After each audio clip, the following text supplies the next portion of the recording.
மோசையினுடைய காலத்துல வந்து அந்த மன்னாவை வனாந்திரத்துல பொறுக்கிறதுக்கு போறதுக்கு காலையிலே எழுப்புறாரு. அவர் ஒரு விஷயத்தை அவரை பழக்கிறாங்க, இஸ்ரவேல் ஜனங்களை பழக்க வைக்கிறாரு. அதிகாலையில எழும்பணும், அதை எடுக்கணும், அதுக்கப்புறம் நீங்க அதை வந்து சீர்படுத்தணும், அந்த உணவை எடுத்துட்டு வந்து சீர்படுத்தணும், அதை நீங்க சாப்பிடணும், பண்படுத்தி சாப்பிடணும். இன்னைக்குள்ளது மட்டும்தான் எடுக்கணும், நாளைக்கு நீங்க எடுக்கக்கூடாது. அப்படி நீங்க எடுத்தீங்கன்னா அது கெட்டு போயிடும், அது பழசாயிடும், அது நாற்றம் எடுத்துரும் அப்படின்னு சொல்றாங்க. ஏன்னா இன்னைக்கு எடுக்கிற அந்த சாப்பாடு அவங்க சாப்பிட்டு மிச்சமானதை அவங்க எல்லா வேலைகளையும் செய்கிறாங்க, நிறைய காரியங்களை திங்க் பண்றாங்க. எதுவுமே இந்த வேதத்துல கொடுத்திருக்கிற எதுவுமே உலக பிரகாரமான மாம்சத்துக்குரியவைகள் அல்ல. இது பரலோகத்தினுடைய திட்டங்களும் பரலோகத்தினுடைய வெளிப்பாடுகளும் தான் இந்த வேதத்துல இருக்கிறது எல்லாமே. நேற்றைய தினத்துல ஆண்டவர் எனக்கு சொல்லிக் கொடுத்த காரியங்களை அதுதான்.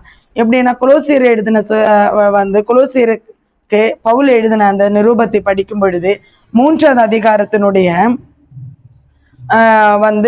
3-4 வசனம் படிங்க. கொலோசியர் 3வது அதிகாரம் 3-4 வசனம். நீங்கள் மரித்தீர்கள், உங்கள் ஜீவன் கிறிஸ்துவுடனே தேவனுக்குள் மறைந்திருக்கிறது. நம்முடைய ஜீவனாகிய கிறிஸ்து வெளிப்படும் போது நீங்களும் அவரோட கூட மகிமையிலே வெளிப்படுவீர்கள். பாத்தீங்களா எவ்வளவு அழகா அவர் எழுதுறாரு பாருங்க. அதுக்கு கீழே உள்ள 2 வசனத்தை கூட படியம்மா. 5. ஆகையால் விபச்சாரம், அசுத்தம், மோகம், துர்இச்சை, விக்கிரக ஆராதனையான பொருளாசை ஆகிய இவைகளை பூமியில் உண்டு பண்ணுகிற உங்கள் அவயவங்களை அழித்து போடுங்கள்.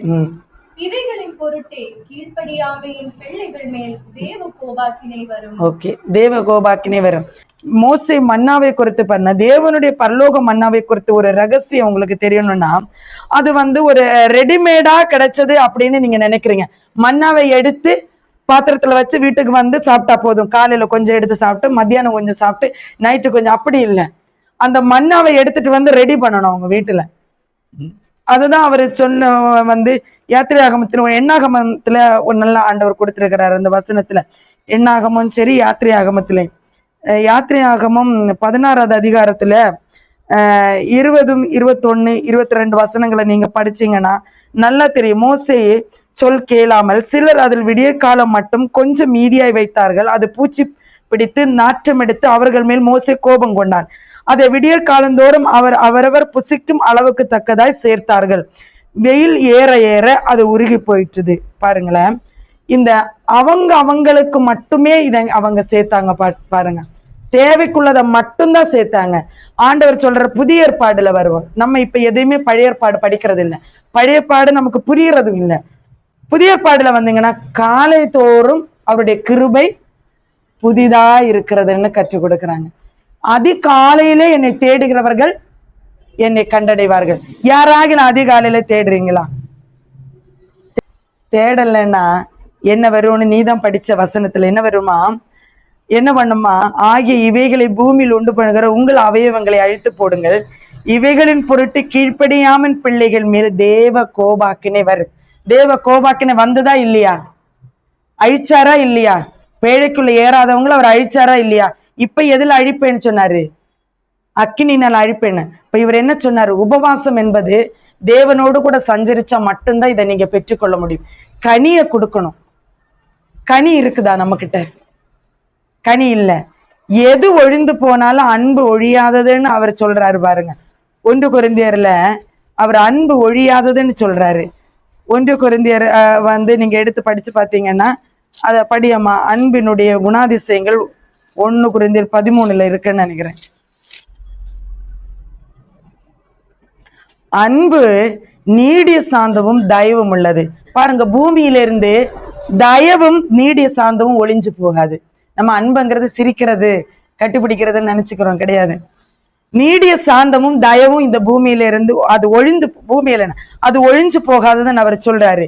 பொறாமை இல்லாத ஒரு குணம், உண்மையுள்ள பொறாமை இல்லாத ஒரு குணம் இங்க இருந்து ஒழிஞ்சு போகாதுன்னு சொல்றாரு அவரது. தன்னை புகழ்கிறது, தன்னை புகழாம புகழ்ச்சிங்கிற ஒண்ணு இருக்கிறது, அது ஒரு நாள் ஒழிந்து போகாது. அது எதுல புகழ்ச்சி வரணும்னு சொன்னா தேவன் மேல் பாராட்டுகிறது, மேன்மையானவைகளை தேடுறதுக்கு. கொலோசியர் 1:2 வசனம் படிச்சீங்கன்னா அதுல அப்படிதான் சொல்றது, மேலானவைகளை நாடுங்கள், நீங்கள் கிறிஸ்துவுடன் கூட எழுந்ததுண்டானால் கிறிஸ்து தேவனுடைய வலது பரிசத்தில் வீற்றிருக்கிற இடத்தில் உள்ள மேலானவைகளை நாடுங்கள். நம்ம மேலானவைகளை நாடுறோமாக்கா? ஏன் நம்ம நினைச்ச காரியம் நடக்கல? ஜெபத்துல நீங்க ஜெபிக்கிற காரியம் ஏன் நடக்கல?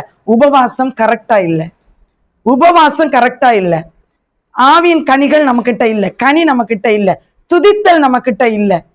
அந்த மன்னாவை பொறுக்குனாங்க பாருங்க, அந்த மன்னாவை கரெக்டா பக்குவத்துல அவங்க அரைப்பாங்க, நல்லா அரைப்பாங்க.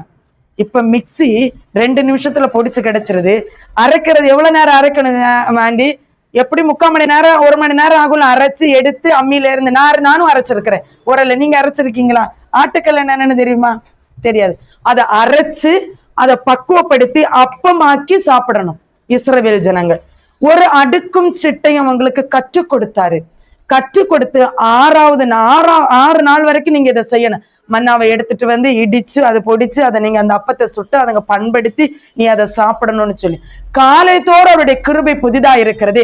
அதை காலையில அவரை நோக்கிறவர்கள் கண்டடைவார்கள். நீ உபவாசத்தோடு அவருடைய சமூகத்தில் அதை காலையில நின்னா அவர் ஒரு வார்த்தையை கொடுப்பாரு. அந்த வார்த்தைய உன்னுடைய வாழ்க்கையோடு கூட மிக்ஸ் பண்ணணும், பெசையணும். இந்த சரீரத்துல இருக்குல்ல, இந்த சரீரத்தோடு கூட நீ பெசஞ்சு எடுத்து நீ அந்த மன்னாவை நீ ரெடி பண்ணணும். அந்த ரெடி பண்ணினா மட்டும்தான் அது பலன் கொடுக்கு, இல்லைன்னா பலன் கொடுக்காது. என்ன வசனத்தை நீங்க படிச்சாலும் சரீரத்தோடு கூட நீங்க இந்த மாம்சமும் சரீரமும் அங்க இல்லைன்னு சொல்றாரு. அதனாலதான் நான் கொலோசியர் நான் படிக்க சொன்ன ஏன்னா நீங்கள் மரித்தீர்கள், உங்கள் ஜீவன் கிறிஸ்துவனுடைய தேவனுக்குள் மறைக்கப்பட்டிருக்கிறது. கரெக்ட் தானே? செத்துட்டீங்க தானே பாவத்துக்கு. ஞானஸ்தானம் எடுக்கும் அதுதானே ஆண்டி சொல்லி தராங்க, பாவத்துக்கு மறித்து நீதிக்கு எழுப்புன்னு. உங்க பொண்ணுகிட்ட நான் இந்த வசனத்தை தானே, நீ பாவத்துக்கு மறிச்சுட்டு நீதிக்கு பிடிச்சிருக்கிற, நீ திரும்ப பாவம் செய்யலாமா? செய்யறது சரியா? பாவத்துக்கு மறிச்சுட்ட உபவாசம் எடுத்து எதை கேட்கணும்? கனிகளை கேட்கணும். கனி கொடுக்கிற மரமாய் நீ மாறணும். அந்த கனியே கொரிந்திய சபையில எழுதுற அந்த கனியே உங்ககிட்ட இல்ல. சாந்த இல்ல, தயவு இல்ல, நீடிய பொறுமை இல்ல, பொறுத்துக்குள்ள தன்மை இருக்கிறதா?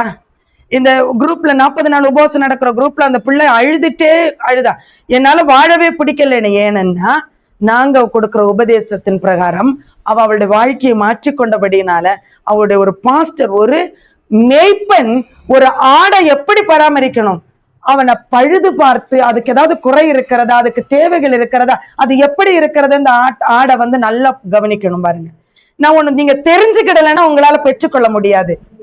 ஓநாய தெரியும் தானே அம்மா? உனக்கு ஓநாய் எப்படி இருக்கும்னு தெரியும் தானே? ஆடு எப்படி இருக்கும்னு தெரியும் தானே அம்மா? ஆட்டுத்தோலை போத்திட்டு வர ஓநாய் எப்படி இருக்கணும் உனக்கு தெரியுமா? ஓநாய தெரியும், ஆடையும் நமக்கு தெரியும். ஆனா ஆட்டுத்தோலை போத்திட்டு இருக்கிற ஓநாய நமக்கு தெரியாது இல்ல. அதை தெரிஞ்சுக்கிறதுக்கு தான் அவர் சொல்றாரு, இந்த கனியை நீ கற்றுக்கொள்ளணும். தயவில்லாத இடத்துல ஓநாய் இருக்கிறான்.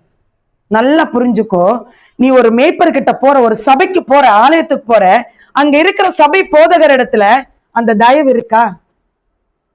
அந்த நீடிய பொறுமை இருக்குதா? அந்த சமாதானத்துல அவங்க நடத்துகிறாங்களா?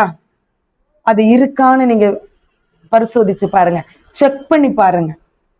கோபத்துல நின்னு பிரசங்கம் பண்ணி ஆத்துமாக்களை பண்றது அல்ல, சட்டதிட்டங்களை கற்றுக் கொடுக்கணும். பரலோகத்தினுடைய சட்டதிட்டங்கள். அவர் சொல்ற, நீ செத்துட்ட, கிறிஸ்துவோடு கூட தேவனுக்குள் மறைக்கப்பட்டிருக்கிற, இயேசு கிறிஸ்துவோடு கூட மறைக்கப்பட்டிருக்கிறோம். அவருடைய ரத்தத்தினால கழுவப்பட்டு மறைக்கப்பட்டிருக்கிறோம். நம்முடைய பாவம் கழுவப்பட்டு இயேசு கிறிஸ்துவோட ரத்தத்தினால் மறைக்கப்பட்டிருக்கிற நாம் தேவனுக்குள் மறைந்திருக்கிறோம் சொல்ற. தேவனுக்குள்ள மறைஞ்சிருக்கிற நாம் குணாதிசயங்கள் எப்படி இருக்குது? தேவனோடு கூட சஞ்சரிச்சா மட்டும்தான் ஜெபத்துல கேட்கிற காரியங்கள் கிடைக்கும். அவரும் கொடுப்பார். யார் கொடுப்பா? சாத்தானும் உனக்கு கொடுப்பாங்க. ஆட்டு தோலை போத்தி கொண்டு வருகிற ஓனாயும் உனக்கு கொடுக்க முடியும்.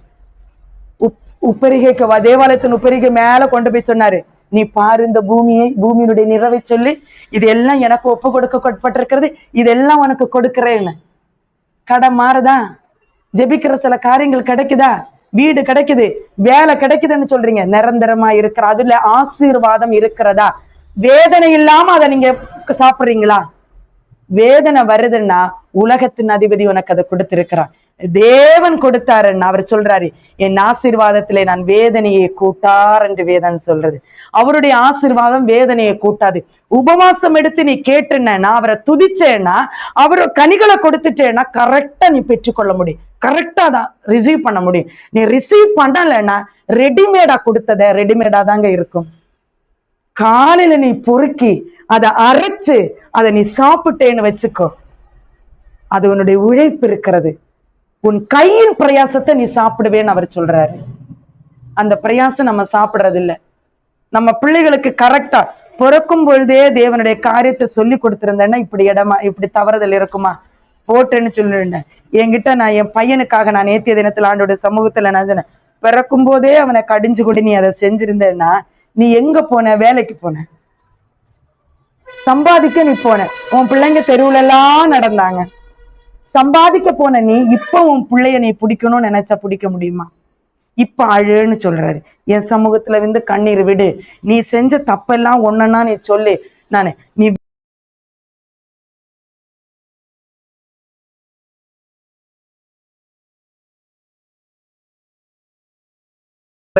அன்னைக்கு இதே கடன் தான் இருந்து இப்பவும் அதே கடன் தான் இருக்கு. நான் உனக்கு நான் முடிக்கலையா? உனக்கு சாப்பாடை நான் போடலையா? ஆடம்பரத்தை ஆசைப்படுறோம் பாருங்க. அவ்வளவு ஆடம்பரம் இருந்துட்டும் இன்னும் இருக்கு. ஆபிரகாமை பத்தி சொல்லி தந்தாரு, மோசே குறித்து சொல்லி தந்தாங்க, பேதுருவை குறித்து சொல்லி தந்தார் ஆண்டவர். ஒவ்வொரு மனிதனுடைய வாழ்க்கை குறித்து ஆண்டவர் ஒவ்வொரு வார்த்தை எனக்கு போதாது, டைம் போதாது. 40 நாள் உபவாச பிரேயர்ல என்ன பேச வேண்டுமோ அத்தனை ஆண்டவர் உள்ளுக்குள்ள நிரப்பிட்டார். இனி அது வெளியே தான் வரணும். அந்த அளவுக்கு கர்த்தர் பேசுறார் பாருங்க. அப்ப நம்ம எப்படி உபவாசம் எடுக்கிறோம்? நம்முடைய ஜீவனை காப்பாற்றவே முடியாது, மேல இருக்கிறவர் தான் காப்பாற்ற. அதனாலதான் அவர் சொன்னாரு, ஜீவ விருஷத்தின் வழியை சுடரொளி பட்டயத்தினாலே காவல் போட்டாரு. அவன் கையை நீட்டி அது பறிச்சு சாப்பிட்டு என்றைக்கும் சாகாத இருக்கும்படியாக. இப்படி வஞ்சனையும் கோபத்தையும் இந்த வெறித்தனத்தையும் காட்டுறதுக்கு எதுக்கு அவன் ஜீவனோடு இருக்கணும்? அவன் அதை சாப்பிட்டா ஜீவனோடு இருப்பான், அவன் சாக மாட்டான். நித்திய ஜீவனை கொடுப்பேன்னு சொன்னார். அந்த நித்திய ஜீவனை நீ சாப்பிட்ட, அந்த பழத்தை நீ புசிச்சுட்டேன்னா நீ சாக மாட்ட. ஒருத்தரும் சாக மாட்டோம், நம்ம ஒருத்தரும் நம்ம சாக மாட்டோம். அது அவர் நன்றியா இருந்தாரு. சுடரொளி பட்டயத்தினால் அதை காவல் போட்டு மனிதனை வெளியே துரத்திட்டாரு. பாவம் செய்த மனிதனை துரத்திட்டாரு, நீங்க இருக்காது.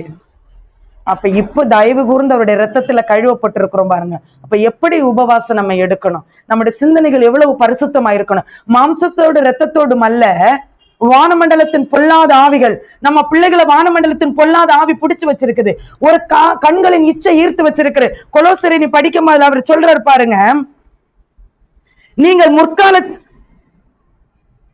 இப்பொழுதோ கோபமும் மூர்க்கமும் பொறாமையும் உங்கள் வாயில் பிறக்கலாகாது, தூஷணமும் வம்பு வார்த்தைகள் இவைகளை எல்லாம் விட்டு விலகுங்கள் என்று சொல்றாரு. வம்பு வார்த்தைகளை அம்மா கிட்ட பேசுறாங்க, வீம்பான காரியத்தை பேசுறாங்க பிள்ளைங்க. வம்பு இருக்கிறீங்களா இல்லையா? அம்மா கிட்ட சொல்லம்பி இது பண்ணுவேன், இப்படிதான் இருப்பேன், எனக்கு இதான் பிடிச்சிருக்குன்னு நம்ம சொல்றோமா இல்லையா? அதுக்கு முன்னாடி பாருங்க, அசுத்தம், விபச்சாரம், அசுத்தம், மோகம், துர் இச்சை, விக்கிரக ஆராதனை, பொருளாசை ஆகிய இவைகளை. விக்கிரக ஆராதனையாய பொருளாசை. சூப்பர் மார்க்கெட்டுக்கு போறோம், ஒரு அரிசி வாங்க போற, நீ அரிசியோட வந்துடுறீங்களா? இப்பதான் வாசல் விரிவா திறந்து வச்சிருக்கிற.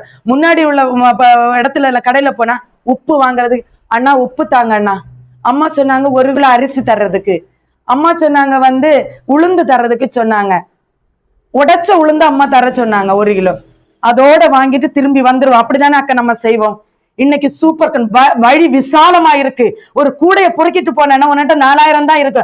4500 ரூபாய்க்கு வாங்கிட்டு கடனோட வெளியே வர யார் வச்சா? யார் அந்த வழிகளை திறந்து வச்சா? தெரிஞ்சுக்கிடுங்க. சூப்பர் மார்க்கெட்டுக்கு கூட எடுத்துருக்கு, கண்ணுக்கு பாக்குறதெல்லாம் வாங்கிடுறோம். வாங்குறோமா இல்லையா? அது கெட்டு போய் தூக்கி எறிஞ்சிருக்கிறோமா இல்லையா? செய்யாம ஆசைப்பட்டு எடுத்துட்டு வந்து வீட்டுக்கு வச்சு அது கெட்டு போய் தூக்கி கூட எறிஞ்சிருக்கிறோம்.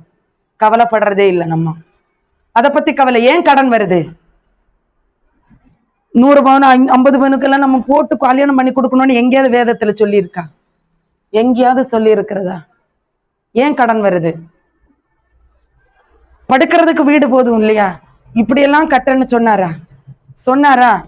கடன் இருக்குன்னு வந்து நிக்கிறோம். எனக்கு கற்றுக் கொடுத்தாரு. ஏன் கடன் வாங்கின? நீ எனக்கு சொன்னார், எதுக்கு வாங்கினேன்? சிபிஎஸ்சி ஸ்கூல்ல படியேன்னு நான் உன்னை சொன்னேன், நான் வடிக்க வைக்கிறதுக்கு நான் சொன்னேன், உன் பையனை நான் சொன்னேன்னா படி, பைக் எடுத்து கூடன்னு நான் சொன்னேனா? ஏன் நடந்து பஸ்ல போக முடியாதா? கடனை நம்மளே வருத்திக்கிட்டோம்.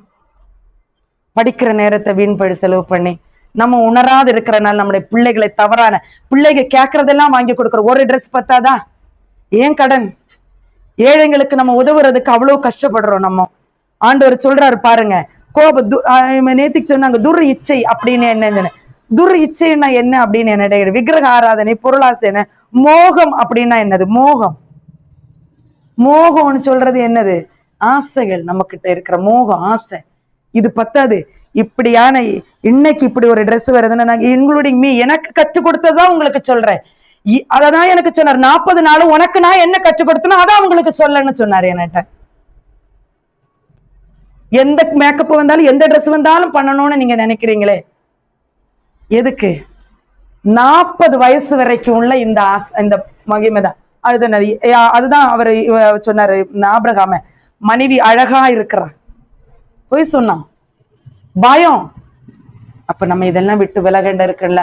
உண்மைக்கு இயேசு இது, நீர் என்னோடு கூட காண்க, நீர் என்னை காண்கிற தேவனுங்கிற இந்த ஊழியத்துல எல்ரோய மினிஸ்ட்ரியில நீங்க வந்திருக்கீங்கன்னா, இணைஞ்சிருக்கீங்கன்னா, ஒரு வார்த்தையை கேட்டீங்கன்னா கண்டிப்பா உங்க வாழ்க்கையில ஒரு மாற்றம் உண்டாகுங்க. கண்டிப்பா உண்டாகும். கர்த்தர் மாற்றுவார். அந்த மாற்றத்தை கொண்டு வந்ததுக்கு அப்புறம் உங்ககிட்ட வருது பாரு ஆசீர்வாதம். சந்தோஷமா நடப்பேன், சந்தோஷமா இறங்கி நடப்பேன். பெண்டிகஸ் சர்ச்சில் போகும்போது சொன்னாங்க, கம்மல் மாலை எதுவும் போடாம ஆண்டவருக்குன்னு. இன்னைக்கு சிஎஸ்எஸ் சபையில என்னை சந்தோஷமா என்னை ஏற்றுக்கொள்வாங்க. ஏன் நீ இப்படி இருக்கிறேன்னு என்ன ஒருத்தர் கேள்வி கேட்டதில்லை. மாற்றம் அப்படி இருக்கணும். எங்க போனாலும் நம்மளை ஏற்றுக்கொள்ளதா இருக்கணும். கிறிஸ்துவை உடையவர்களா இருக்கணும். நம்மளை பார்க்க கூடாது, கிறிஸ்துவை பார்க்கணும். நமக்குள்ள இருக்கிற கிறிஸ்துவை பார்த்தோம்னா அது போதுங்க. பரலோக ராஜ்யத்துல எனக்கு பரிதாபமான விஷயம் இருந்துச்சுன்னா, வெள்ளம் கொண்டு வாரி போற வரைக்கும் இவ்வளவு மெசேஜ் நம்ம கேட்கிறோம், இவ்வளவு ஆராதனைக்கு போறோம், இவ்வளவு சர்ச்சுக்கு பயபக்தியோட கூட நம்ம இருக்கிறோம், நாம போக மாட்டோம்னு நான் நினைக்கும் போதுதான் வேதனையா இருக்கு. போக மாட்டோம்னு எழுதிட்டாரு, அவர் எழுதுறது நடக்கும்.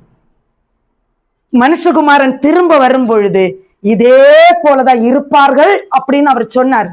இயேசு கிறிஸ்து சொல்லிட்டு தான் போனாரு, இப்படிதான் இருப்பாங்க, பெண் கொண்டும் பெண் கொடுத்தும் புசித்தும் குடித்து. என்னதான் நான் பேசினாலும் நம்ம அதை ஏத்துக்க போறதில்லை. ஏத்துக்கிட்டு அதை ஏற்றுக்கொண்டா மட்டும்தான் பரலோக ராஜ்யத்துக்குள்ள நம்ம போக முடியும். ஏற்றுக்கொள்ளுங்க. சமாதானம் பண்ணுகிறவர்களாய் வருவார்கள், ஆனா உங்களை பீறி போட்டுருவாங்க. சமாதானம் பண்ணுகிறார், அதை நீங்க நல்லா புரிஞ்சுக்கிடணும். சமாதானம் பண்ணுகிறவர்களாய் வருகிறார்கள் என்று சொல்லி கர்த்தர் தாமே இந்த வசனங்களால் உங்களை ஆசீர்வதிப்பாராக. நம்ம ஜெபம் பண்ணுவோம். மனசார ஜெபம் பண்ணுங்க.